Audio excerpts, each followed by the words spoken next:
الحمد لله رب العالمين الرحمن الرحيم مالك يوم الدين وأشهد أن لا إله إلا الله وحده لا شريك له وأشهد أن محمدا عبده ورسوله صلوات الله وسلامه عليه وعلى آله وعلى أصحابه ومن اهتدى بهديه واستنى بسنته إلى يوم الدين. أما بعد، قال الله تبارك وتعالى في كتابه المجيد والفرقان الحميد: أعوذ بالله من الشيطان الرجيم، بسم الله الرحمن الرحيم. شهر رمضان الذي أنزل فيه القرآن هدى للناس وبينات من الهدى والفرقان فمن شهد منكم الشهر فليصمه ومن كان مريضا أو على سفر فعدة من أيام أخر يريد الله بكم اليسر ولا يريد بكم العسر ولتكملوا العدة ولتكبروا الله على ما هداكم ولعلكم تشكرون. سبحانك لا علم لنا إلا ما علمتنا إنك أنت العليم الحكيم. رب اشرح لي صدري ويسر لي أمري واحلل عقدة من لساني يفقهوا قولي. اللهم إني أسألك علما نافعا وعملا متقبلا ولسانا ذاكرا وقلبا خاشعا برحمتك یا ارحم الراحمین. معزز ناظرین کرام، لگاتار صیام سے متعلق جو آیتیں ہیں ان کی تفسیر آپ کے سامنے کی جا رہی ہے. اسی کی مناسبت اور حوالے سے سورہ بقرہ کی آیت نمبر 185 آپ کے سامنے تلاوت کی گئی ہے. اس سے پہلے دو آیتوں کی تفسیر جو درس میں کی گئی تھی، آج انشاءاللہ جو آیت پڑھی گئی ہے اس کی تفسیر آپ لوگوں کے سامنے کرنے کی کوشش کی جائے گی. اللہ رب العالمین ہمیں حق کہنے کی توفیق بخشے اور سننے کے بعد ہمیں اور پھر آپ لوگوں کو اس پر عمل کرنے کی توفیق بخشے. آمین رب العالمین.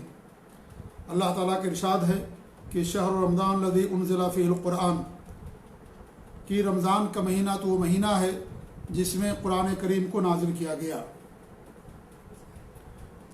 رمضان کے مہینے میں قرآن کریم نازل ہوا، اس کا مطلب یہ ہے کہ اللہ رب العالمین نے لوح محفوظ سے آسمان دنیا پر بیت العزہ میں ماہ رمضان کی شب قدر میں نازل فرمایا ایک مرتبہ، ایک بار.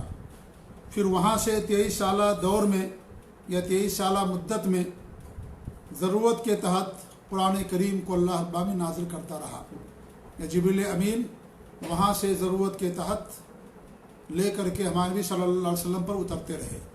تو رمضان کے مہینے میں نازل ہونے کا مطلب یہ ہے کہ اللہ رب العالمین نے آسمان دنیا سے لوح محفوظ سے آسمان دنیا پر بیت العزہ میں ایک مرتبہ رمضان کے مہینے میں شب قدر کے اندر نازل فرما دیا. پھر وہیں سے ضرورت کے تحت جبریل امین قرآن کی صورتوں اور آیتوں کو لے کر کے ہمارے نبی پر آتے رہے. دوسرا معنی یہ بھی بیان کیا گیا ہے کہ رمضان میں نزول قرآن کا آغاز ہوا اور جو سب سے پہلی وحی اتری وہ رمضان کے مہینے میں غار حرا میں شب قدر کے اندر اتری. تو یہ بھی کہنا ہے علماء کا، کچھ لوگوں کا، کہ ہمارے نبی پر قرآن کے نزول کی شروعات ہی رمضان کے مہینے میں ہوئی ہے، اور جیسا کہ اللہ رب العالمین یہاں ارشاد فرمایا ہے. بہرحال دونوں معنی مراد لینے میں کوئی حرج کی بات نہیں ہے. تو اللہ رب العالمین نے رمضان کے مہینے میں قرآن مجید کو نازل فرمایا. نہ صرف قرآن کریم بلکہ جتنی بھی آسمانی کتابیں اللہ نے دنیا میں بھیجی ہیں، اتاری ہیں، وہ سب کے سب رمضان کے بابرکت مہینے ہی میں نازل ہوئی ہیں. جیسا کہ واصلہ بن الاسقا رضی اللہ تعالیٰ عنہ کی حدیث ہے کہ ہمارے نبی نے ارشاد فرمایا کہ صحف ابراہیم، تورات، زبور، انجیل، قرآن، یہ آسمانی کتابیں جنہیں ہم اور آپ جانتے ہیں، جن کو قرآن حدیث کے اندر بیان کیا گیا ہے، ان آسمانی کتابوں کو اللہ رب العالمین نے رمضان کے بابرکت مہینے میں نازل فرمایا.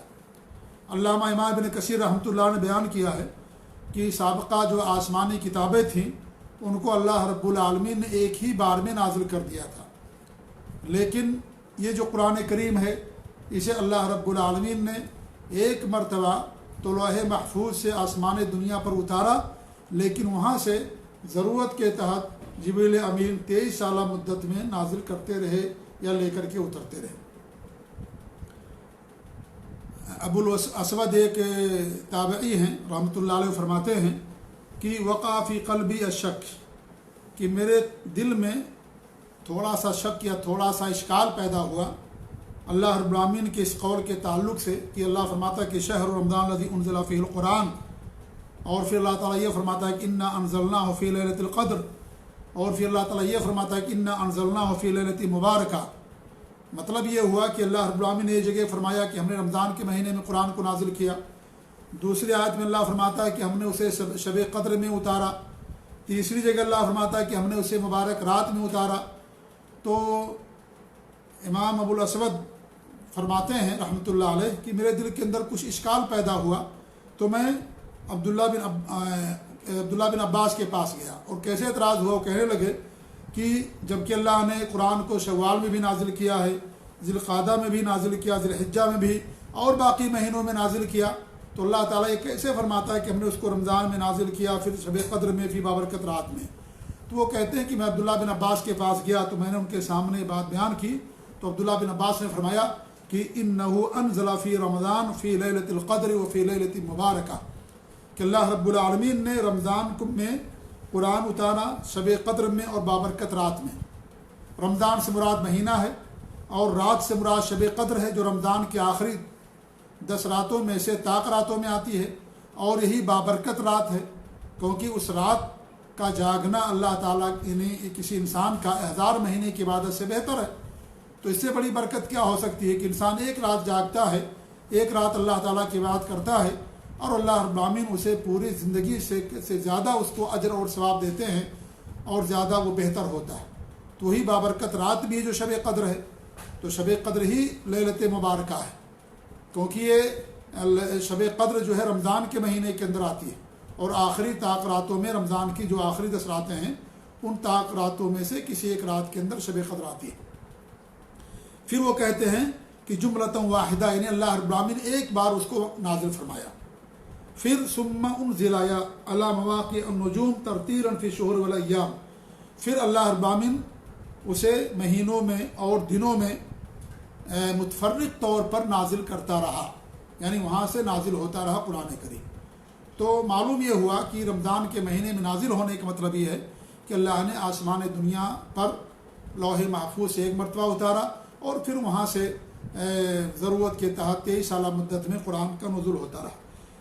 قرآن میرے بھائیوں یہ اللہ رب العالمین کا آخری کلام ہے، آخری کتاب ہے، احسن الحدیث ہے، خیر الکلام ہے، حبر اللہ المتین ہے، الذکر الحکیم ہے، صراط مستقیم ہے۔ یہ اللہ رب العالمین کا آخری کلام ہے جسے اللہ رب العالمین نے ہمارے نبی جناب عربی محمد رسول اللہ صلی اللہ علیہ وسلم کو عطا فرمایا۔ قرآن تمام کتابوں کی سردار ہے، رمضان تمام مہینوں کا سردار ہے، اور اسے اللہ رب العالمین نے جس نبی پر نازل فرمایا وہ تمام نبیوں کا سردار، اور جس امت کو یہ کتاب دی گئی، قرآن دیا گیا، وہ تمام امتیوں کی سردار، امت محمدیہ علیہ الصلاۃ والسلام۔ تو یہ قرآن اللہ رب العالمین کی آخری کتاب ہے جسے اللہ رب العالمین نے نازل فرمایا۔ اس کے ایک ایک حرف پر انسان کو 10 نیکیاں ملتی۔ اللہ کے سر کی حدیث ہے کریم لام میم، یہ میں نہیں کہتا کہ ایک حرف ہے، بلکہ الف حرف ہے، لام حرف ہے، میم حرف ہے، ایک ایک حرف پر 10 نیکیاں اللہ رب العالمین نے رکھا ہے۔ اور جو قرآن کریم کی تلاوت کرتا ہے، قرآن کریم قیامت کے دن ایسے لوگوں کے لیے سفارش کرے گا۔ اللہ کے رسول صلی اللہ علیہ وسلم کی حدیث ہے کہ روزہ اور قرآن یہ دونوں قیامت کے دن سفارش کریں گے، شفاعت کریں گے۔ تو قرآن کریم اللہ رب العالمین نے حجت کے طور پر ہدایت کے لیے، رہنمائی کے لیے اللہ رب العالمین نے اس کو نازل فرمایا۔ قرآن کریم کا رمضان کے بابرکت مہینے سے بڑا گہرا تعلق ہے۔ ایک تو رمضان کے مہینے میں اللہ سے نازل فرمایا، لہذا رمضان کے مہینے میں اس کی تلاوت کرنا، اس کا پڑھنا، تدبر کرنا، تفکر کرنا، یہ ہمارے لیے بہت ضروری ہے۔ ہمارے نبی جناب عربی محمد رسول اللہ صلی اللہ علیہ وسلم ہر سال رمضان کے مہینے میں ایک مرتبہ جبریل امین پر کے ساتھ دور کیا کرتے تھے، اور جب آپ کا آخری رمضان تھا کہ اس کے بعد آپ کو دوسرا رمضان نہیں ملا، اس کے بعد آپ کی وفات ہوگی ربیع الاول کی 12 تاریخ کو، تو اس رمضان میں آپ نے 2 مرتبہ پڑھ کر کے شروع سے آخر تک جبریل امین کو سنایا، 2 مرتبہ آپ نے دور کیا۔ تو رمضان کے مہینے میں قرآن کریم کی تلاوت کرنا بہت ہی مسنون عمل ہے، کیونکہ اللہ رب العالمین رمضان کے مہینے میں قرآن کریم کو نازل فرمایا۔ اللہ کے رسول صلی اللہ علیہ وسلم اور قرآن کریم کو اللہ رب العالمین نے ہدایت کے لیے نازل کیا ہے۔ سورہ بقرہ جو دوسری صورت ہے اس کے اندر اللہ رب العالمین فرماتا ہے کہ الف لام میم ذالک الکتاب لا ریب فیہ ھدی للمتقین، متقیوں کے لیے اللہ رب العالمین نے ہدایت کے طور پر نازل کیا، اور یہ صرف مسلمانوں کی کتاب نہیں ہے بلکہ پوری انسانیت کے لیے اللہ رب العالمین نے حجت کے طور پر اس کتاب کو نازل فرمایا۔ اللہ نے فرمایا ھدی للناس شہر رمضان الذی انزل فیہ القرآن ھدی للناس، پوری انسانیت کے لیے، سارے لوگوں کے لیے ہدایت ہے قرآن کریم۔ قرآن کریم صرف مسلمانوں کی کتاب نہیں ہے بلکہ پورے انسانوں کی کتاب ہے۔ جس طریقے سے آپ صلی اللہ علیہ وسلم سب کے نبی ہیں، جن و ان سب کے نبی ہیں، ایسے اللہ رب العالمین نے قرآن کریم کو سب کے لیے نازل کیا ہے، سب کے لیے اس کے اندر ہدایت ہے۔ جو انسان عربی زبان سمجھتا ہے، اگر اس کے سامنے قرآن کریم کی تلاوت کی جائے تو اس پر اس کا بڑا گہرا اثر ہوتا ہے، اور بھی لوگوں پر ہوتا ہے، لیکن بطور خاص جو قرآن کے معانی اور مطالب کو سمجھتے ہیں ان پر اس کی تلاوت کا بڑا گہرا اثر ہوتا ہے۔ اسی لیے جب آپ صلی اللہ علیہ وسلم کفار مکہ، مشرکین مکہ پر قرآن کریم کی تلاوت کرتے تھے، انہیں سناتے تھے، تو بڑا گہرا اثر قرآن کریم کا ہوتا تھا ان لوگوں کے اوپر۔ اور کتنے ایسے لوگ ہوتے تھے جو آپ صلی اللہ علیہ وسلم کی تلاوت سن کر کے اسلام قبول کر لیا کرتے تھے۔ انہی میں سے طفیل بن عمر الدوسی رضی اللہ تعالیٰ عنہ، ثمامہ بن عثال رضی اللہ تعالیٰ عنہ، ابو ذر الغفاری رضی اللہ تعالیٰ عنہ، اور بھی دیگر صحابہ کرام ہیں جنہوں نے قرآن کریم کی تلاوت سنی تو ایسا ان کے دل پر اثر ہوا، کیونکہ اللہ تعالیٰ کا کلام ہے، ایسا اثر ہوا کہ وہ اسلام قبول کرنے سے، یعنی اسلام انہوں نے قبول کر لیا، اللہ انہوں نے اسلام کی توفیق دے دی۔ تو قرآن کریم کو اللہ رب العالمین نے ہدایت کی نازل فرمایا، سب لوگوں کے لیے، غیر مسلموں کے لیے بھی ہدایت اس کے اندر۔ لہذا کوئی غیر مسلم اگر ہم اسے قرآن کریم کے معانی کے ترجمے کے ساتھ اسے دیں پڑھنے کے لیے، الحمدللہ اچھی بات ہے، اور وہ پڑھے گا اگر قرآن کریم براہ راست تو اس کا اثر ہوگا، اور کیونکہ قرآن کریم میں اللہ رب العالمین نے تاثیر رکھی ہے، لہذا یہ قرآن کریم صرف مسلمانوں کا قرآن نہیں بلکہ غیر مسلموں کے لیے بھی اللہ نازل فرمایا۔ ہم نے زیادتی کی ہے کہ ہم نے قرآن کریم کو غیر مسلموں تک نہیں پہنچایا، اس کے معانی کے ترجمے کے ساتھ ہم نے ان تک نہیں پہنچایا، اسی لیے ان کے دلوں میں بڑے شبہات ہیں، بڑے اعتراضات ہیں ہمارے دین کے تعلق سے، قرآن کریم کے تعلق سے۔ اگر ہم قرآن کو ان کو دے دیں پڑھنے کے لیے ترجمے، قرآن کے معانی کے ترجمے کے ساتھ، تو یہ جو کچھ اشکالات ہیں، ان کے اعتراضات ہیں، یا اسلام کے تعلق سے جو غلط فہمیاں ہیں، وہ ساری غلط فہمیاں انشاءاللہ ان کی دور ہو جائیں گی، کیونکہ اللہ تعالیٰ کتاب لا ریب فیہ، جس کے بارے میں کوئی شک نہیں ہے۔ تو اصل کتاب کے نزول کا مقصد ہدایت ہے، لیکن افسوس یہ ہے ہم مسلمانوں پر کہ ہم نے اسے ہدایت نہیں بلکہ تبرک کا ذریعہ سمجھ لیا، اور جو عظیم مقصد تھا قرآن کریم کے نزول کا، اس مقصد کو ہم نے بھلا دیا۔ آج قرآن کریم مردوں پر پڑھا جاتا ہے، کسی کو وفات ہونے کا وقت ہوتا ہے اس کے اوپر پڑھا جاتا ہے، وفات ہو گئی قرآن خوانی کے لیے لوگ اس کو پڑھتے ہیں، اور اس کا ثواب مردوں کو اور نہ جانے کن کن لوگوں کو پہنچاتے ہیں، بخشواتے ہیں۔ حالانکہ یہ سب مقصد نہیں ہے قرآن کریم کے نزول کا۔ قرآن کریم کو مردوں پر پڑھنا یا وفات کے بعد قرآن خوانی کرانا، یہ ساری چیزیں دین کے اندر بدعات کے زمرے میں آتی ہیں۔ قرآن کریم اس مقصد کے لیے نازل نہیں کیا گیا ہے۔ قرآن کریم کو اللہ رب العالمین نے ہدایت کے نازل کیا ہے۔ جو زندہ لوگ ہیں ان کے لیے اللہ رب العالمین نے قرآن کریم کو ہدایت کے طور پر نازل فرمایا۔ انسان جب قرآن کریم کی تلاوت کرے تو اس نیت سے کرے کہ اللہ تعالیٰ تو اس کے ذریعے سے میں ہدایت نصیب فرما، اللہ تعالیٰ تو مجھے حق نصیب فرما، حق پر استقامت نصیب فرما۔ انسان کو اس نیت کے ساتھ قرآن کریم کی تلاوت کرنی چاہیے۔ ہمارے یہاں لوگ ایسے ہی قرآن کریم کو پڑھ لیتے ہیں، ان کا کوئی مقصد نہیں ہوتا ہے۔ انہیں اجر تو مل جاتا ہے قرآن کریم کے ایک ایک حرف پر، لیکن جو عظیم مقصد ہے قرآن کریم کا نزول کا، وہ مقصد فوت ہو جاتا ہے۔ اس لیے انسان جب قرآن کریم پڑھے تو اس نیت کے ساتھ پڑھے کہ اللہ رب العالمین تمہیں ہدایت نصیب فرمائے اس کے ذریعے سے۔ اللہ تعالیٰ جو شکوک و شبہات ہیں ہمارے دلوں کے اندر، اللہ تعالیٰ اس کو دور فرما دے اس کے ذریعے سے۔ اللہ تعالیٰ تمہیں حق پر استقامت عطا فرما، اللہ تعالیٰ دین پر استقامت عطا فرما۔ تو اس نیت سے انسان اگر قرآن کریم کی تلاوت کرتا ہے تو اللہ رب العالمین اسے ہدایت دیتا ہے۔ قرآن کریم کے بارے میں غور و فکر سے کام لینا چاہیے، تدبر کرنا چاہیے، تفکر کرنا چاہیے۔ اللہ کی آیتوں میں، قرآن کریم کے صورتوں میں، آیتوں میں انسان اگر غور و فکر سے کام لے تو یہ اللہ تعالیٰ اسے ہدایت نصیب کرتا ہے۔ اس لیے میرے بھائیو جو عظیم مقصد ہے قرآن کریم کا وہ ہدایت ہے، لہذا اس مقصد کو انسان کو کبھی فوت نہیں کرنا چاہیے۔ ہم نے قرآن پر بہت ظلم کیا ہے، ہم نے قرآن کو اس مقصد کے لیے ہم پڑھتے ہیں جس مقصد کے لیے اللہ رب العالمین نے قرآن کریم کو نازل نہیں فرمایا ہے۔ قرآن کریم اصل ہدایت کے لیے نازل ہوا ہے، ہم اس مقصد کو بھلا کر کے دیگر مقاصد کے لیے قرآن کریم کی تلاوت کرتے ہیں، اپنے گھروں کے اندر سجا کر کے رکھتے ہیں، اور جب پڑھتے بھی ہیں تو ہم قرآن کی آیتوں پر غور و فکر نہیں کرتے، تدبر اور تفکر سے کام نہیں لیتے ہیں۔ اس لیے انسان قرآن پڑھتے جاتا ہے لیکن اس کو ہدایت نہیں مل پاتی، یا قرآن کو رٹ لیا اس نے لیکن اس کے معنی مطالب کو نہیں سمجھا، اس لیے اسے ہدایت نہیں مل پاتی ہے۔ تو میرے بھائیوں، قرآن کریم کو اللہ رب العالمین نے ایک عظیم مقصد کے لیے نازل فرمایا ہے۔ اللہ تعالیٰ کلام ہے یہ، اس میں اللہ رب العالمین کا حکم ہے، اللہ نے منع کیا چیزوں سے، اللہ رب العالمین نے ہمیں ایک دستور سمجھ لیجیے دے دیا ہے قرآن کریم کی حیثیت سے کی شکل میں، جس میں بہت سارے احکام، بہت سارے مسائل، اس میں ہمارا بھی ذکر ہے، سابقہ امتوں کا بھی ذکر ہے، اور اس طریقے سے اس میں احکام مسائل ہے، عقیدہ ہے، سب سے بڑی اہم بات کہ اس کے اندر اللہ رب العالمین نے عقیدے کو بیان کیا ہے، توحید بیان کیا ہے، توحید کی جتنی بھی قسمیں، ساری قسموں کو اللہ رب العالمین نے اس کے اندر بیان کیا، مسائل بیان کیے گئے ہیں، اور بہت ساری چیزیں اللہ رب العالمین نے قرآن کریم کے اندر بیان کی۔ لہذا انسان ہدایت کی نیت سے اگر قرآن کریم کی تلاوت کرے گا تو اللہ رب العالمین اس کو ہدایت نصیب کرتا ہے، صرف مقصد تبرک نہ ہو، اور یہ ہم سمجھیں کہ ہم مردوں پر پڑھ دیں اور اس طریقے سے گھروں میں پڑھ لیں، شیطان کو بھگا دیں، یہ کر لیں۔ صحیح ہے کہ قرآن کریم سے شیطان بھاگتا ہے، لیکن اس کا جو اصل مقصد ہے وہ ہدایت ہے میرے بھائیوں، اس لیے کبھی بھی ہمیں اس چیز کو اپنی نظر سے ہمیں اوجھل نہیں کرنا چاہیے۔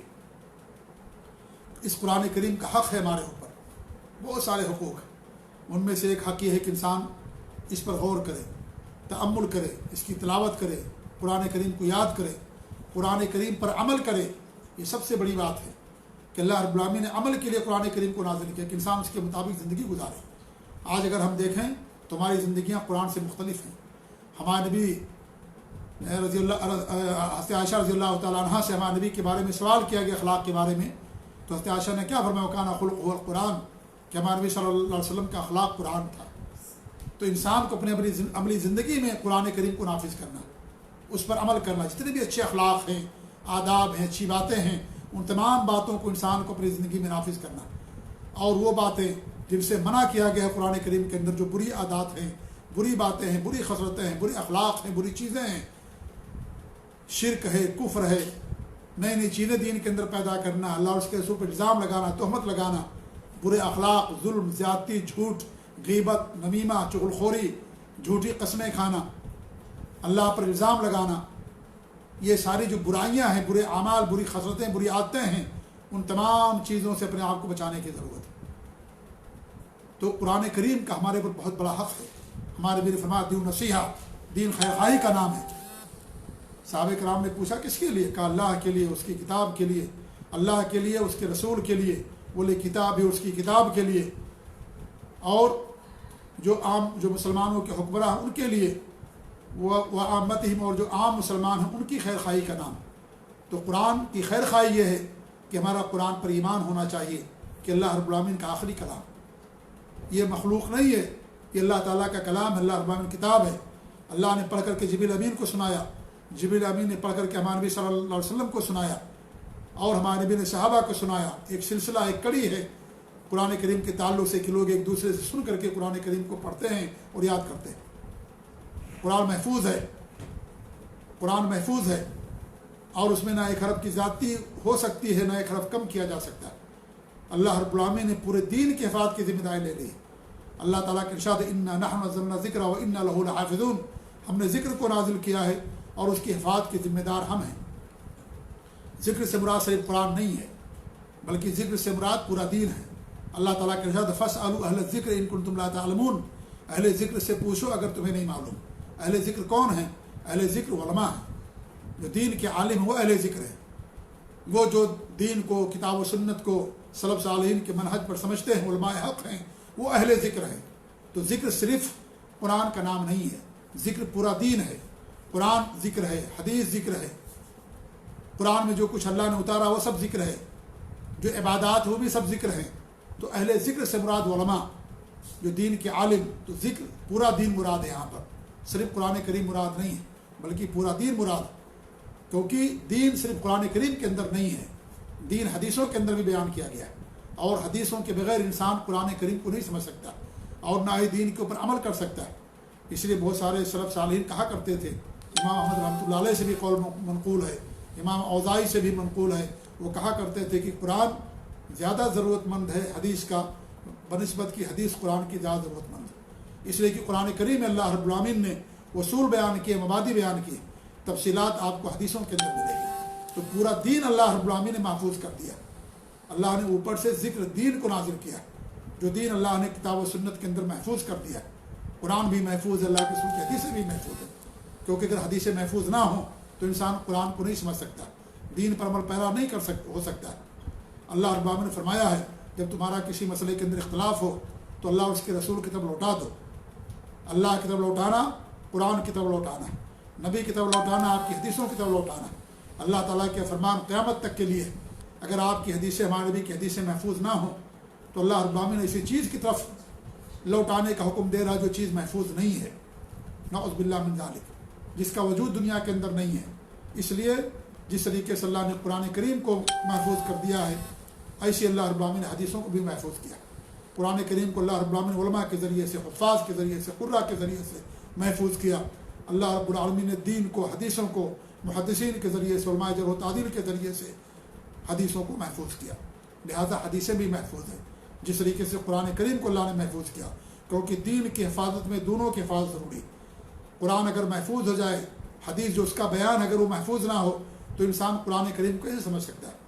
کیونکہ قرآن کریم کو اگر سمجھنے کی ضرورت نہیں ہوتی تو اللہ رب العالمین اپنے نبی صلی اللہ علیہ وسلم کو نہیں بھیجتا. اللہ رب العالمین قرآن اتار دیتا، کہتا یہ لو، اس پر عمل کر لو. لیکن اللہ رب العالمین نبی بھیجے قرآن کریم کو سمجھانے کے لیے، بتانے کے لیے. اور اللہ نے فرمایا کہ ہم نے وَأَنزَلْنَا إِلَيْكَ الذِّكْرَ لِتُبَيِّنَ لِلنَّاسِ مَا نُزِّلَ إِلَيْهِمْ، ہم نے آپ کی طرف ذکر کو نازل کیا ہے اور اس کی بیان کی ذمہ داری ہم نے آپ کو دی ہے. تو قرآن کریم کا بیان ہے حدیث، اس لیے قرآن کریم کو سمجھنے کے لیے اس کے بیان کی ضرورت ہے، تفسیر کی ضرورت ہے. تو حدیث قرآن کریم کی تفسیر ہے. کوئی بھی انسان قرآن کریم کو حدیث کے بغیر نہیں سمجھ سکتا.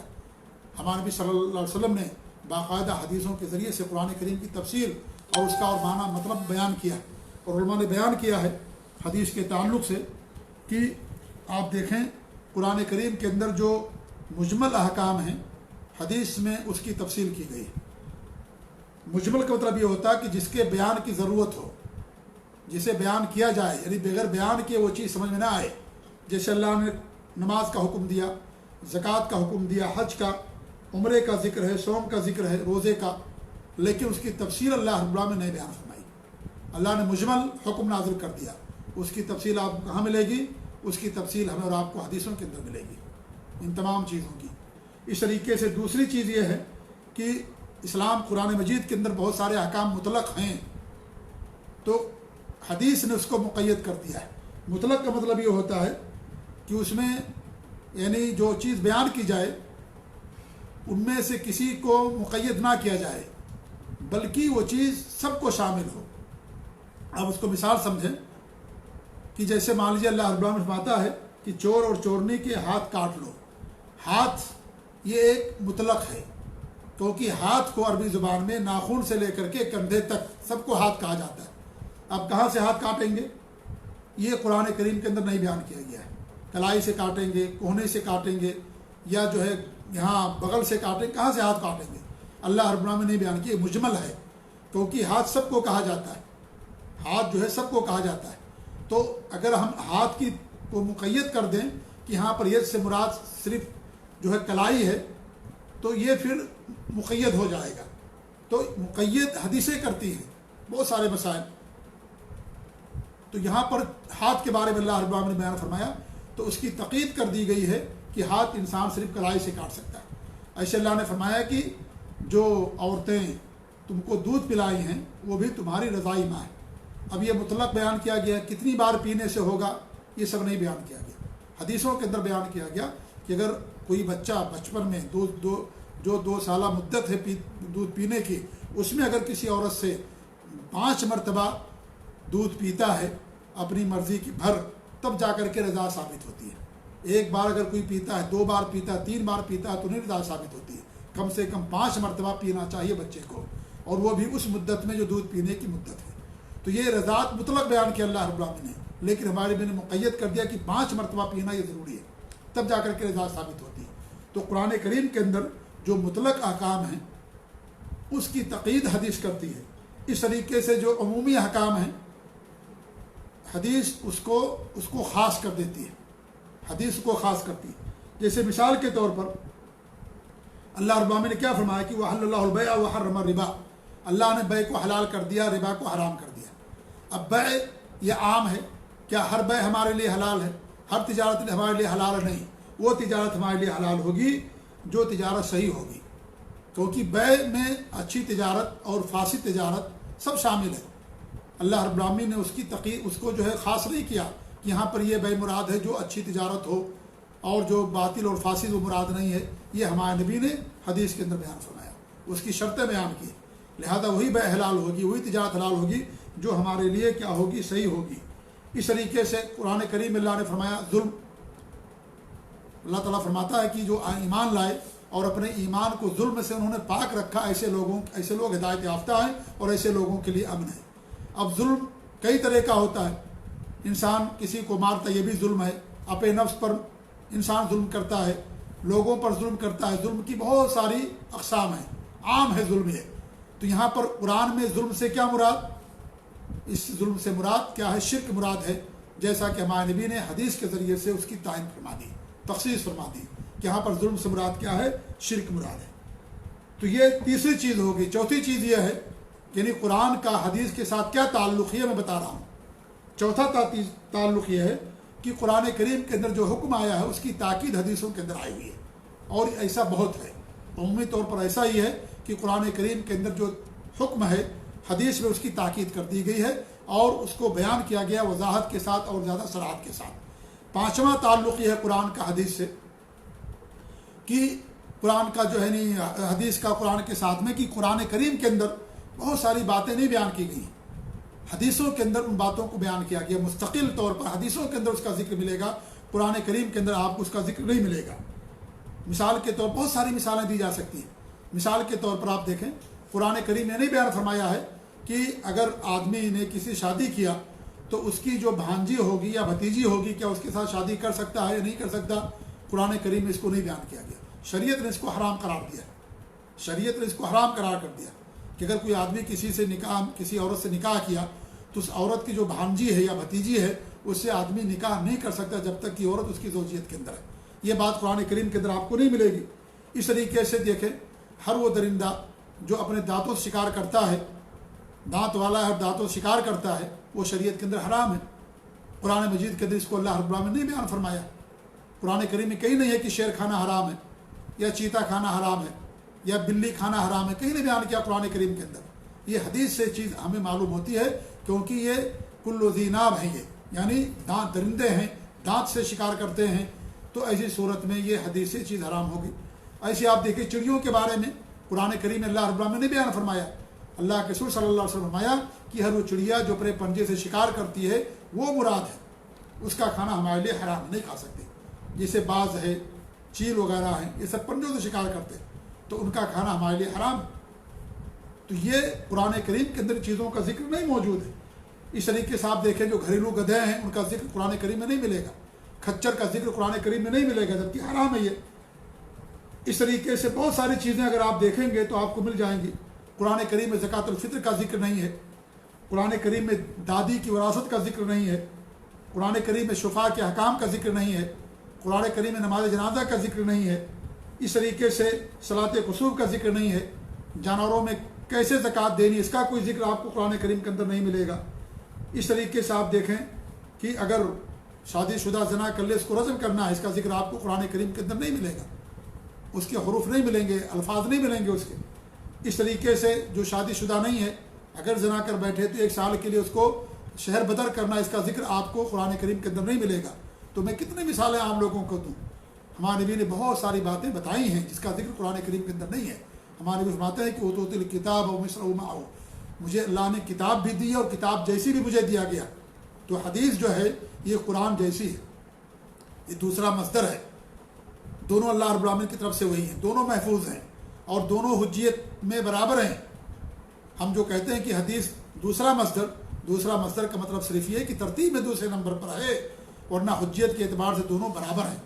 جیسے کسی کی اولاد ہوتی ہے تو اولاد حقوق میں برابر ہیں ماں باپ کے، وراثت میں اور ساری چیزوں میں، لیکن ترتیب میں فرق ہوتا ہے. بڑا بیٹا، دوسرا، تیسرا، چوتھا بیٹا، درمیانی بیٹا.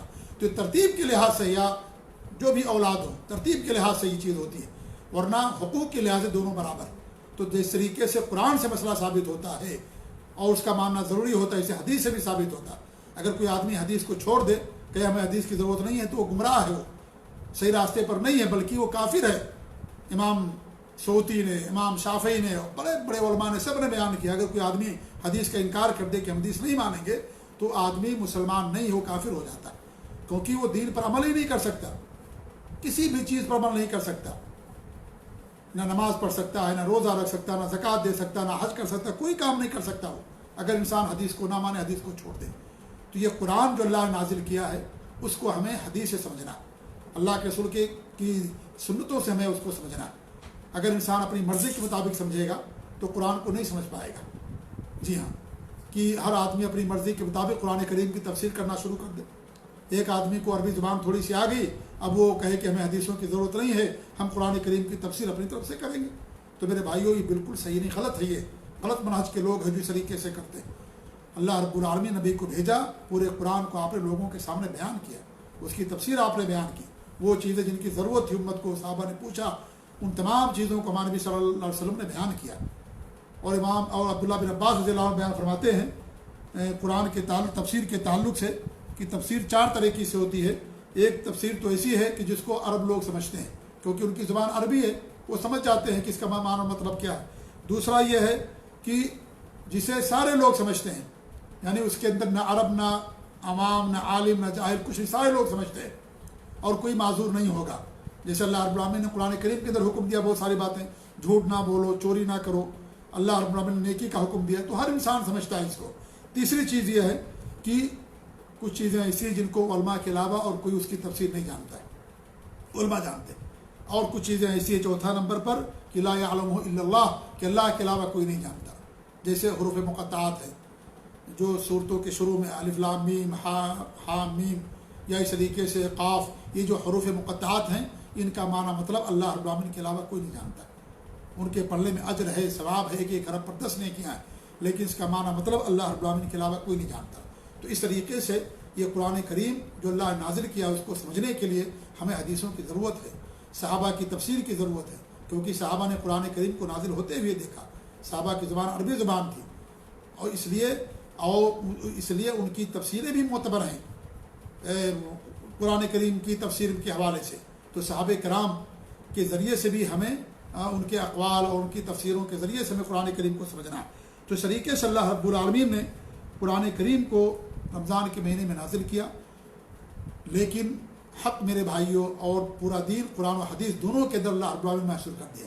اگر کوئی آدمی حدیث کا انکار کرتا ہے تو وہ ہمارے نبی کی نبوت کا انکار کرتا ہے، قرآن کا انکار کرتا ہے اور حدیثوں کا انکار کرتا ہے. ہمارے نبی نے فرمایا کہ مجھے قرآن بھی دیا گیا، اس جیسی دوسری چیز بھی دی گئی. اس جیسی دوسری چیز کیا ہے؟ مثل ہمارے نبی نے استعمال کیا. مثل کے معنی ہوتے ہو بہو برابر، یعنی وہ دونوں برابر ہیں کیونکہ وہ دونوں وہی ہیں، دونوں محفوظ ہیں، دونوں حجت ہیں، دونوں مصدر ہیں دین کا. تو ان تمام چیزوں میں قرآن حدیث کے برابر ہے، حدیث قرآن کے برابر ہے. ہاں قرآن کے الفاظ معنی سب اللہ کی طرف سے ہیں، 1 حرف پر 10 نیکیاں ہیں، معجزہ ہے، یہ قیامت تک باقی رہے گا. قرآن حدیث میں اللہ کے رسول کی باقی رہے گی، لیکن اللہ رب العالمین قرآن کریم کے حروف کو اٹھا لے گا قیامت سے پہلے. تو یہ سب کچھ فرق ہے، لیکن قرآن کریم کو حدیث کے بغیر انسان اگر سمجھنے کی کوشش کرے گا وہ گمراہ انسان، خود گمراہ ہوگا، دوسروں کو بھی گمراہ کرے گا. تو میرے بھائیوں، قرآن کریم کو اللہ رب العالمین نے اس رمضان کے بابرکت مہینے میں نازل فرمایا. لہذا اس رمضان کے مہینے میں قرآن کریم کی تلاوت کرنا یہ ہمارے لیے بہت مسنون عمل ہے. قرآن کریم دلوں کے لیے شفا ہے، شفاء لما فی الصدور. جو دل کی بیماریاں ہیں اس سے دور ہوتی ہیں۔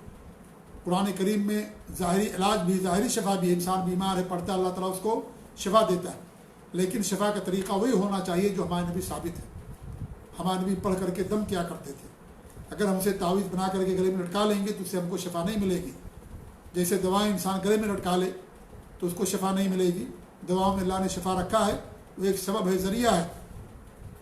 اللہ کا فضل ہوگا تو شفا ملے گی، نہیں فضل ہوگا تو شفا نہیں ملے گی، کیونکہ وہ سبب ہے۔ تو قرآن کریم کو اللہ نے شفا کا ذریعہ بنایا، تو کیسے ہم اس کو شفا حاصل کریں گے؟ جیسے ہمارے نبی ثابت ہے، اس کو پڑھ کر کے دم کرنا، اپنے اوپر مریضوں کے اوپر پھونک دینا، اس کے ذریعے سے شفا ملتی ہے۔ کچھ لوگ اسے تعویذ بنا کر کے استعمال کر لیتے ہیں، گنڈا بنا کر کے استعمال کرتے ہیں، تو اس میں شفا نہیں ہے۔ جیسے کوئی انسان دوا نہ کھائے، دوا کو گلے میں لٹکا لے، طریقہ چھٹ گیا اس کا، دوسرا طریقہ اپنا لیا، اس کو شفا نہیں ملے گی۔ یا اس طریقے سیرپ انسان پیتا ہے، اس کو پینے کی بجائے جسم پر پوچھ لے، اللہ تعالیٰ اس کو شفا نہیں دے گا، کیونکہ طریقہ اس نے چھوڑ دیا۔ تو ایسے ہی آپ دیکھیں، ٹیبلٹ انسان کھاتا ہے، کھانے کے بجائے انسان کیا کرے، اسے جسم پر مل لے، یا مرہم انسان زخم پر لگاتا ہے، زخم پر لگانے کے بجائے مرہم کو انسان کھا جائے، اس کو شفا نہیں ملے گی۔ تو شفا کا طریقہ بھی اللہ رب العالمین نے اپنے نبی کو بتا دیا کہ اس کو پڑھ کر کے دم کرنا، اس کو پھونکنا۔ تو یہ قرآن کریم کا حق ہے ہمارے اوپر میرے بھائیوں کہ ہم اس کی تلاوت کریں، اس میں غور و فکر کریں، اس کے اوپر عمل کریں۔ بہت بڑا حق ہے کہ انسان اس کے اوپر عمل کرے، جس کے لیے اللہ رب العالمین نے قرآن کریم کو نازل فرمایا۔ ہدایت کا ذریعہ ہے، شفا ہے ہمارے لیے اس کے اندر۔ تو یہ قرآن کریم بڑی اہم، اللہ تعالیٰ کا آخری کلام، اللہ رب العالمین کی آخری کتاب ہے جسے اللہ رب العالمین نے نازل فرمایا۔ تو ہمیں رمضان کے مہینے میں قرآن کریم کی تلاوت کرنا چاہیے، اس کو پڑھنا چاہیے، اس کے معنی پر غور کرنا چاہیے۔ اللہ فرماتا ہے کہ شہر رمضان الذی انزل فیہ القرآن۔ یہاں ایک مسئلہ ہے کہ کیا ہم صرف رمضان کہہ سکتے ہیں یا ماہ رمضان کہنا پڑے گا؟ تو کچھ لوگ یہ کہتے ہیں کہ ہمیں ماہ رمضان کہنا چاہیے، صرف رمضان نہیں کہنا چاہیے۔ حالانکہ یہ بات صحیح نہیں ہے، انسان اس کو جو ہے رمضان بھی کہہ سکتا ہے۔ اور امام بخاری رحمۃ اللہ علیہ باقاعدہ ایک باب قائم کیا ہے، باب یقال و رمضان، کہ یہ باب کی رمضان کہا جا سکتا ہے، کہا جائے گا رمضان ہی، ماہ رمضان کہنا، شہر رمضان کہنا ضروری نہیں ہے۔ اور پھر اس کے تعلق سے انہوں نے بڑی حدیثیں بیان کی ہیں، اور ایک حدیث یہ بیان کی ہے کہ باب یہ اللہ کے رسول کی حدیث کی من صام رمضان ایمانا واحتسابا، جسے رمضان کے روزے رکھے۔ یہ ہمارے بھی نہیں فرمایا کہ من صام شہر رمضان، جسے ماہ رمضان کے روزے رکھے۔ لہذا ماہ رمضان بھی کہہ سکتے ہیں، شہر رمضان بھی کہہ سکتے ہیں، اس کے اندر کوئی حرج کی بات نہیں ہے، دونوں کہا جا سکتا ہے۔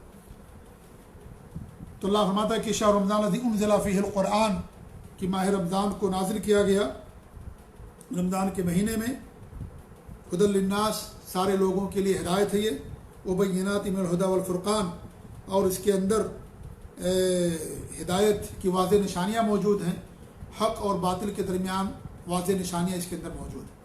یعنی قرآن کریم جو انسان پڑھے گا اللہ تعالیٰ اسے ہدایت دیتا ہے اگر اس نیت سے پڑھتا ہے، اور اس کے اندر اللہ رب العالمین نے دین کو بیان کیا ہے، تو یہ حق اور باطل کے درمیان تمیز ہوتی ہے اس کے ذریعے سے۔ پورا قرآن حق اللہ رب العالمین کا، پورا کلام ہے اللہ رب العالمین کا۔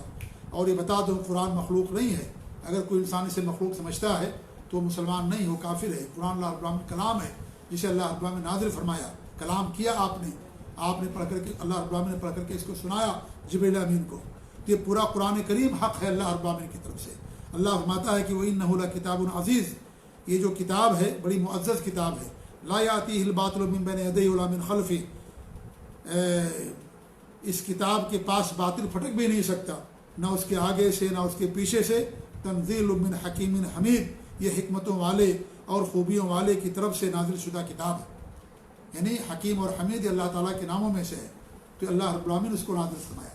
تو یہ قرآن کریم پورا کا پورا حق ہے، اور اس کے آگے پیچھے باطل پھٹک بھی نہیں سکتا۔ تو قرآن کریم یہ حق اور باطل کی نشانیاں اس کے اندر موجود ہیں۔ جو قرآن کریم کے اندر حق ہے، جو قرآن کریم سے اور آپ کی صلی اللہ علیہ وسلم کی حدیثوں سے باہر ہے اور ان کے خلاف اس قرآن و حدیث کی، وہ ساری چیزیں باطل ہیں، وہ ساری چیزیں باطل اگر قرآن و حدیث کے خلاف ہیں۔ جی ہاں، پھر اللہ تعالیٰ فرماتا ہے کہ فمن شہد منکم الشہر فلیصمہ، یعنی جو مقیم ہو، حاضر ہو، وہ روزہ رکھے، یعنی اس کے لیے روزہ رکھنا ضروری ہے۔ اور اس سے آیت سے ثابت ہوتا ہے کہ ماہ رمضان کا روزہ رکھنا ضروری ہے۔ اس سے پہلے جو آیتیں بیان کی گئیں اس سے ماہ رمضان کے روزوں کی فرضیت ثابت نہیں ہوتی، اس آیت سے ثابت ہوتی ہے کہ جو رمضان کے اندر موجود ہو اس کے لیے روزہ رکھنا ضروری ہے۔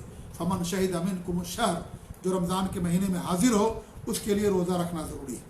یہاں پر مقیم کے لیے اللہ رب العالمین نے فرمایا کہ اس کے لیے روزہ رکھنا ضروری فرض کر دیا گیا اس کے لیے، لیکن روزہ رکھنے کی کچھ شرطیں ہیں، صرف اقامت شرط نہیں ہے، اور بھی شرطیں ہیں۔ اقامت یعنی انسان کا مقیم ہونا، حاضر ہونا، اس کی اور بھی بہت ساری شرطیں ہیں۔ انہی میں سے شرط کیا بلوغت، کہ انسان بچہ بالغ ہو تب اس کے اوپر روزہ فرض ہوتا ہے، ایسی عقل یہ بھی شرط ہے، قدرت، انسان اگر روزہ رکھنے پر قدرت نہیں رکھتا، اگرچہ وہ انسان موجود ہے، حاضر ہے، مقیم ہے، مسافر نہیں ہے، تو اسے آدمی پر روزہ فرض نہیں ہوگا۔ اس طریقے سے نیت ہے، یہ بھی شرط ہے روزہ رکھنے کی، کہ انسان کی نیت ہو۔ اگر انسان کی نیت نہیں ہے اور ایسے انسان سوچ رہے کہ روزہ رکھتے تو فرض روزہ نہیں ہوگا۔ فرض روزے کے لیے فجر سے پہلے انسان کا نیت کرنا ضروری۔ تو اس طریقے سے یہ کچھ اور بھی شرطیں ہیں۔ تو اقامت بھی ایک شرط ہے جس کے لیے یعنی اس لیے مسافر پر روزہ فرض نہیں ہے، مسافر کی رخصت ہے، جیسا کہ آگے اللہ رب العالمین پھر بیان کرے گا۔ تو اس طریقے سے اور بھی شرطیں ہیں روزہ رکھنے کی، یہاں پر اللہ رب العالمین نے مقیم کے لیے بیان کیا کہ اس کے لیے روزہ رکھنا فرض ہے، لیکن اور شرطیں حدیثوں سے ثابت ہوتی ہیں کہ یہ بھی شرطیں ہیں روزہ رکھنے کی، جو میں نے آپ لوگوں کے سامنے بیان کی ہیں۔ اور روزہ صحیح ہونے کی 3 شرطیں علماء نے بیان کی ہیں۔ پہلی شرط یہ ہے کہ صبح شادی سے پہلے روزے کی نیت، اور دوسری شرط یہ ہے کہ صوم توڑ دینے والی تمام چیزوں سے آدمی کا دور رہنا، روزہ توڑ دینے والی جو ساری چیزیں ہیں ان تمام چیزوں سے آدمی کا دور رہنا۔ تیسری شرط یہ عورتوں کے لیے ہے کہ ان کا حیض و نفاس سے پاک ہونا، اگر وہ حیض و نفاس کے اندر ہوگی تو ان کا روزہ صحیح نہیں ہوگا، شریعت کے اندر حرام ہے ایسی عورتوں کے لیے، اگر وہ روزہ رکھتی ہے انہیں بعد میں روزے کی قضا کرنی ہے، جیسا کہ ہمارے بھی حدیث کے اندر بیان کیا۔ اللہ تعالیٰ فرماتا ہے کہ فمن شہد منکم الشہر فلیصمہ، جو رمضان کا مہینہ پائے وہ روزہ رکھے، اس کے لیے ضروری ہے۔ پھر آگے اللہ نے بیان فرمایا ومن کان مریضا او علی سفر فعدۃ من ایام اخر، تم میں سے جو مریض ہوں یا سفر پر ہوں تو دوسرے دنوں میں روزوں کو پورا کریں۔ اللہ نے آیت اس سے پہلے بھی بیان کی ہے، یہ مسئلہ بیان کیا ہے، یہ حکم بیان کیا ہے، اور اللہ رب العالمین نے یہاں بھی بیان کیا ہے، تو کیا یہ تکرار ہے؟ اس کا جواب یہ کہ تکرار نہیں ہے۔ اللہ رب العالمین نے یہاں جو بیان کیا ہے کہ روزہ فرض کر دیا، اب یہ کسی کے دل کے اندر یہ شبہ ہو سکتا تھا کہ اس سے پہلے اللہ نے بیان کیا تو روزہ فرض نہیں تھا، جیسا کہ جمہور کا کہنا تھا، تو یہاں پھر اللہ نے اگر یہ نہ بیان کیا ہوتا تو یہ لوگ سمجھتے کہ شاید یہ روزہ سب کے لیے فرض ہے، مسافر کے لیے بھی فرض ہے، سب کے لیے فرض ہے، مریض کے لیے بھی فرض ہے، اس لیے اللہ رب العالمین اس کو بیان کر کے یہ بیان کر دیا کہ روزہ مسافر پر فرض نہیں ہے اور روزہ مریض پر فرض نہیں ہے۔ اگرچہ روزہ کی فرضیت ثابت ہو گئی لیکن ایسے لوگوں کے پاس عذر ہے، لہذا ایسے لوگوں پر روزہ فرض نہیں۔ اور بھی کچھ لوگ ہیں جن پر روزہ فرض نہیں ہے، جیسے حمل والی عورت ہے، دودھ پلانے والی عورت ہے، دائمی مریض ہے، تو ان لوگوں کے اوپر روزہ فرض نہیں ہے، ٹھیک ہے۔ تو اس طریقے سے اللہ رب العالمین نے بیان کر دیا کہ کوئی نہ سمجھے کہ وہ مسئلہ تو ان لوگوں کے لیے تھا جب روزہ شروع اسلام میں فرض نہیں تھا، اب جب فرض ہو گیا تو ہر ایک کے لیے روزہ رکھنا ضروری ہوگا، چاہے مسافر ہو، چاہے مریض ہو، جو بھی ہو۔ تو اللہ رب العالمین نے یہاں بیان کر کے وضاحت کر دی کہ نہیں، روزہ فرض تو ہے لیکن ایسے لوگوں کے لیے رخصت ہے، اور اس سے پہلے ساری تفصیل میں نے آپ لوگوں کے سامنے بیان کی تھی، لہذا ان کو دوبارہ پھر تفصیل سے بیان کرنے کی ضرورت نہیں ہے۔ ہاں ایک مسئلہ بتا دیں کہ اللہ نے بیان فرمایا کہ فعدۃ من ایام اخر، آنے والے دنوں میں ان روزوں کو پورا کرنا ہے۔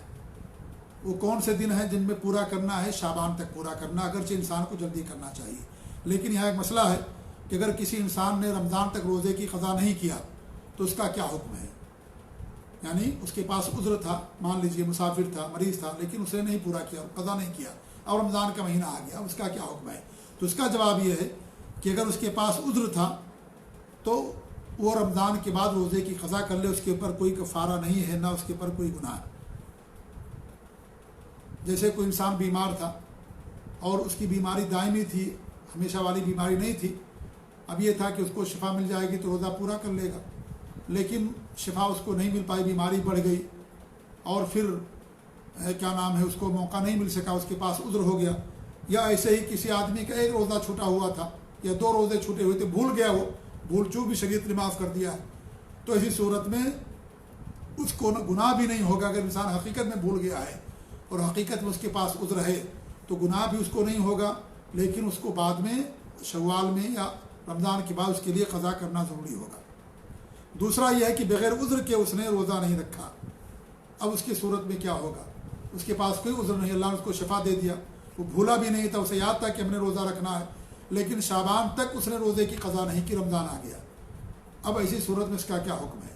تو اس کے بارے میں جو صحیح قول ہے وہ یہ ہے کہ ایسا آدمی گنہگار ہوگا، کیونکہ اس نے کوتاہی کی ہے، سستی کی ہے، وہ توبہ کرے لیکن اس کے اوپر کوئی فدیہ نہیں ہے، بعد میں روزے کی قضا کر دے۔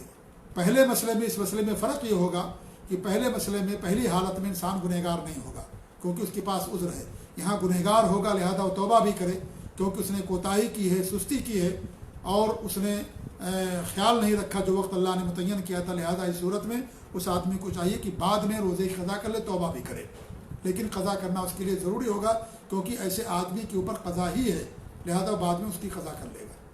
تو یہ ہے اس شخص کے لیے جو رمضان تک اپنے روزے کی قضا نہ کر سکے۔ بعض علماء یہ کہتے ہیں کہ فدیہ بھی دے گا وہ کیونکہ اس نے سستی کی، کوتاہی کی ہے، لیکن اس کے بارے میں صحیح قول یہ کہ اللہ رب العالمین نے کیا فرمایا، فعدۃ من ایام اخر، دیگر دنوں کے اندر وہ روزوں کو پورا کر دے، گنتی کو پورا کرے، اس میں نہ فدیے کا ذکر ہے نہ کسی اور چیز کا ذکر، لہذا ایسے آدمی صرف روزہ رکھیں گے، قضا کریں گے اور فدیہ ان کے اوپر حکم لگانا یہ صحیح بات نہیں، جیسا کہ شیخ ابن عثیمین رحمۃ اللہ نے بیان کیا ہے، اور امام ابو حنیفہ رحمۃ اللہ علیہ کا بھی قول یہی ہے کہ ایسا آدمی صرف قضا کرے گا، اس آدمی کے اوپر فدیہ نہیں ہوگا۔ پھر آگے اللہ فرماتا ہے کہ یرید اللہ بکم اليسر ولا یرید بکم العسر، کہ اللہ رب العالمین تمہارے ساتھ کیا چاہتا ہے، آسانی چاہتا ہے، تم پر سختی نہیں کرنا چاہتا۔ آپ دیکھیں گے کہ پورا دین ہمارا الحمدللہ آسان ہے، تو روزہ بھی ہمارے لیے آسان ہے۔ آپ دیکھیں 12 مہینے میں صرف 1 مہینہ روزہ رکھنا، وہ بھی دن میں، رات میں نہیں، دن میں صبح صادق سے لے کر کے سورج کے غروب ہونے تک روزہ رکھنا، تو یہ بھی ایک آسانی ہے۔ ایسے ہی مسافر کے لیے روزہ نہیں ہے، عورتوں کے لیے جو حمل والی یا مرضعہ ہیں ان کے لیے سب سے آسانیاں ہیں جو اللہ رب العالمین نے دین کے اندر رکھی ہیں، تو روزہ بھی ہمارے لیے گویا کہ ایک آسان ہے، یہ مشکل نہیں ہے روزہ۔ آپ دیکھیں 12 مہینے میں صرف 29 یا 30 دن انسان روزہ رکھتا ہے، تو یہ پورا دین الحمدللہ آسان، تو یہ بھی آسان ہے۔ پھر آگے اللہ فرماتا ہے کہ وَلَتُكْمِلُوا الْعِدَّةَ، اور تم عدت کو مکمل کرو، عدت یعنی گنتی کے جو چند دن ہیں پورا مہینہ ان کو مکمل کر لو۔ یا اس طریقے سے بعض علماء نے کہا کہ اگر آدمی پر جو ہے قضا ہے تو بعد میں اتنے دن پورے کرے گا اور اس طریقے سے پورا مہینہ جو ہے اس کا مکمل ہو جائے گا۔ پھر آگے اللہ فرماتا ہے کہ وَلَتُكَبِّرُوا اللَّهَ عَلَى مَا هَدَاكُمْ وَلَتُكَبِّرُوا اللَّهَ عَلَى مَا هَدَاكُمْ وَلَعَلَّكُمْ تَشْكُرُونَ، اور تم کیا کرو، اللہ رب العالمین کی تکبیر کرو، بڑائی بیان کرو جو اللہ رب العالمین نے تمہیں ہدایت دی۔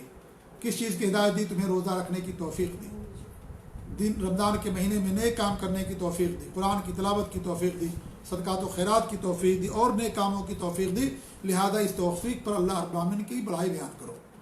اس لیے دیکھیں جب روزہ ختم ہوتا ہے، چاند نظر آ جاتا ہے تو انسان تکبیر کہتا ہے، اللہ اکبر لا الہ الا اللہ، واللہ اکبر اللہ الحمد، اللہ اکبر کبیرہ والحمد للہ کثیرہ سبحان اللہ بکرۃ واصیلا۔ تو جب عبادت ختم ہوتی ہے تو اس کے اختتام پر اللہ رب العالمین نے ہمیں کیا حکم دیا ہے؟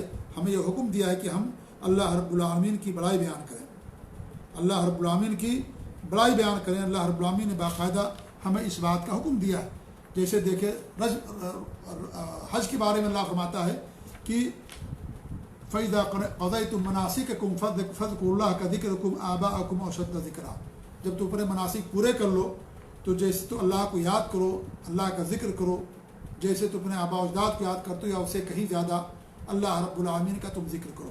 اس طریقے سے اللہ نے فرمایا کہ فَإِذَا أَفَضْتُم مِّنْ عَرَفَاتٍ فَاذْكُرُوا اللَّهَ عِندَ الْمَشْعَرِ الْحَرَامِ، جب تم عرفات سے نکلو اور مزدلفہ پہنچو تو وہاں جا کر کے کیا کرو، اللہ رب العالمین کا ذکر کرو۔ ایک نیکی ہو گئی، عرفات کا قیام ہو گیا، وقوف ہو گیا عرفات کے اندر، کیونکہ عرفات کا وقوف سب سے یعنی حج کا سب سے بڑا رکن ہے، تو اس کی ادائیگی کے بعد انسان اللہ تعالیٰ کا ذکر کرے کہ اللہ رب العالمین اس کو توفیق دی۔ اس طریقے سے قربانی کے بارے میں اللہ فرماتا ہے کہ لَن يَنَالَ اللَّهَ لُحُومُهَا وَلَا دِمَاؤُهَا، اللہ تعالیٰ کو تمہارا نہ گوشت پہنچتا ہے قربانی کا، نہ تم اس کا خون پہنچتا ہے، وَلَٰكِن يَنَالُهُ التَّقْوَىٰ مِنكُمْ، تمہارا تقویٰ پہنچتا ہے اللہ کے پاس، تمہارا اخلاص پہنچتا ہے۔ كَذَٰلِكَ سَخَّرَهَا لَكُمْ، اللہ نے ان جانوروں کو تمہارے لیے مسخر کر دیا، تابع بنا دیا، لِتُكَبِّرُوا اللَّهَ عَلَىٰ مَا هَدَاكُمْ، کہ تم اللہ تعالیٰ کی بڑائی بیان کرو کہ اللہ نے تمہیں توفیق دی، ہدایت کی۔ کس کی توفیق دی؟ قربانی کرنے کی، عبادت کرنے کی، حج کرنے کی، نیک اعمال کرنے کی۔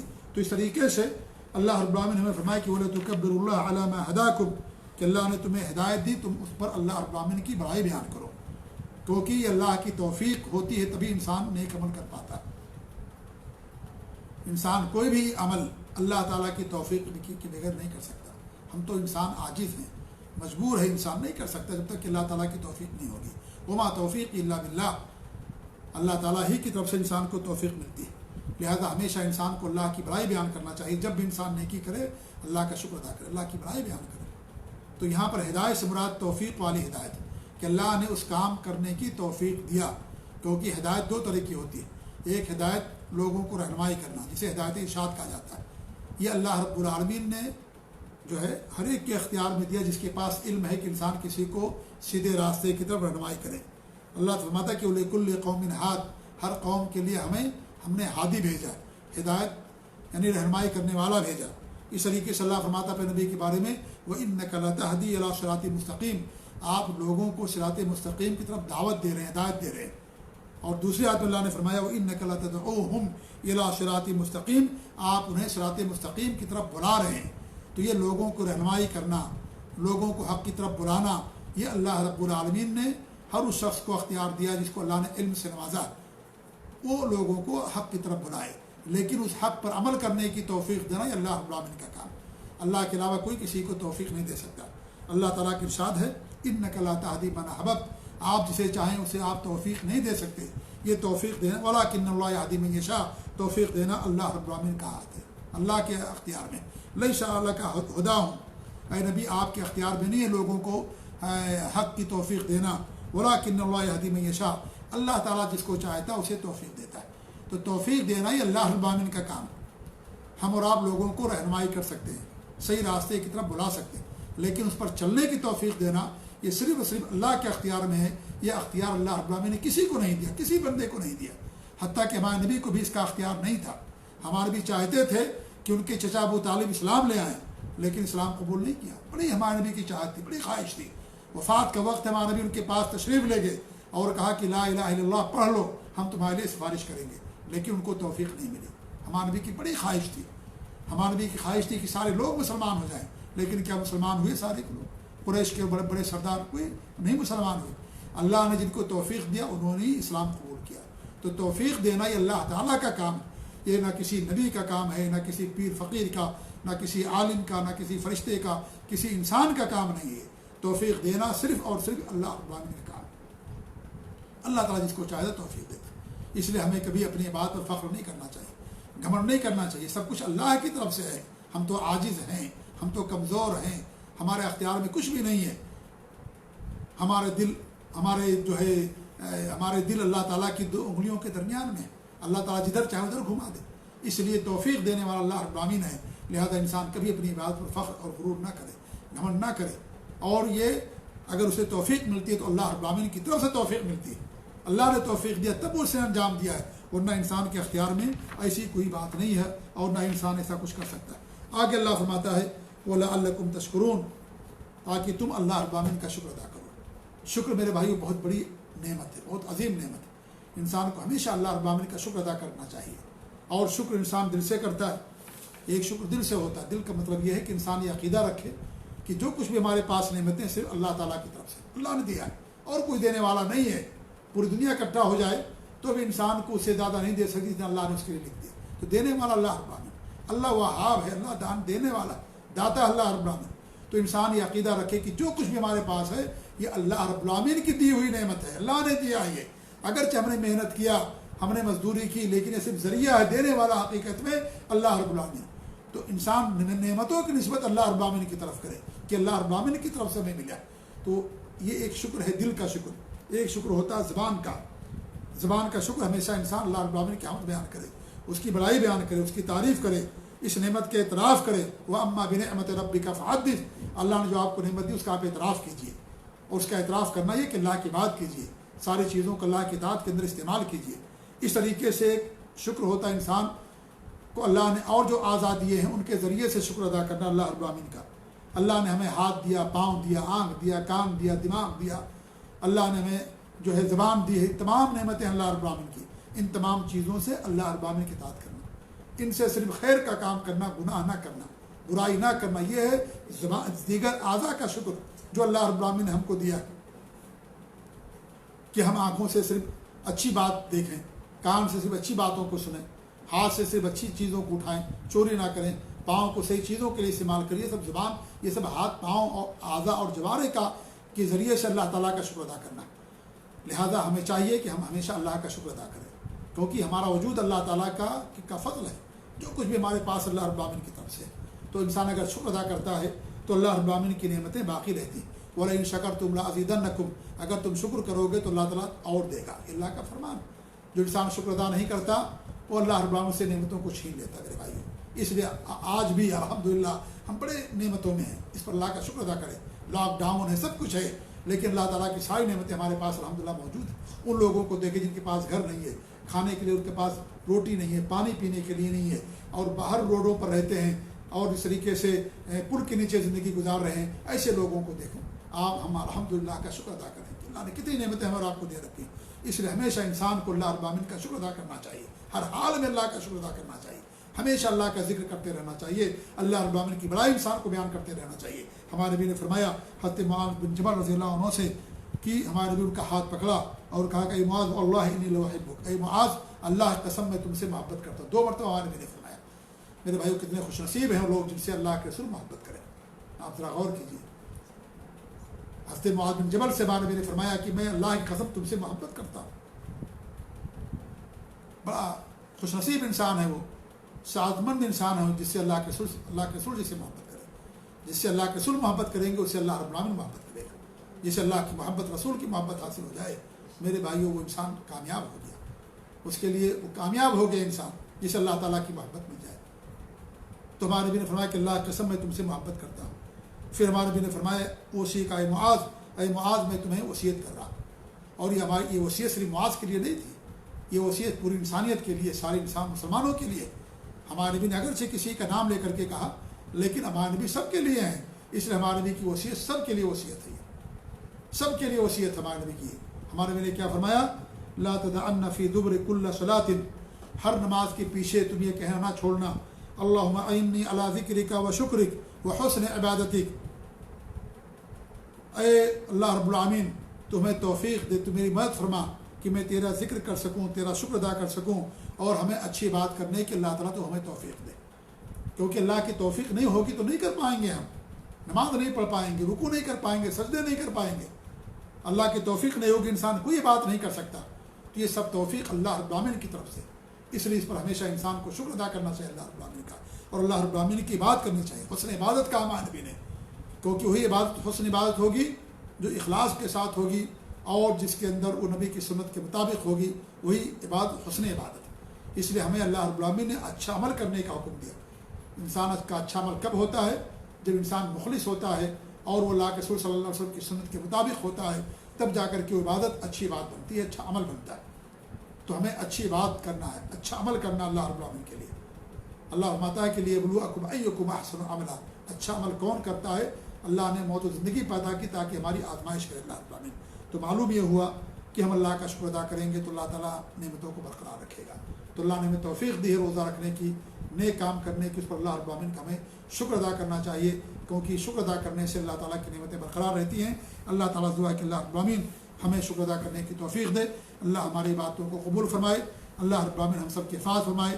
ہر شر فتنے سے اللہ تعالیٰ ہم سب کو محفوظ رکھے، اور اس بیماری سے اللہ تعالیٰ پوری انسانیت کو بطور خاص پوری امت مسلمہ کو اللہ تعالیٰ نجات دے دے. اللہ تعالیٰ سب کی حفاظت فرمائے. جزاکم اللہ خیر. والسلام علیکم ورحمۃ اللہ وبرکاتہ.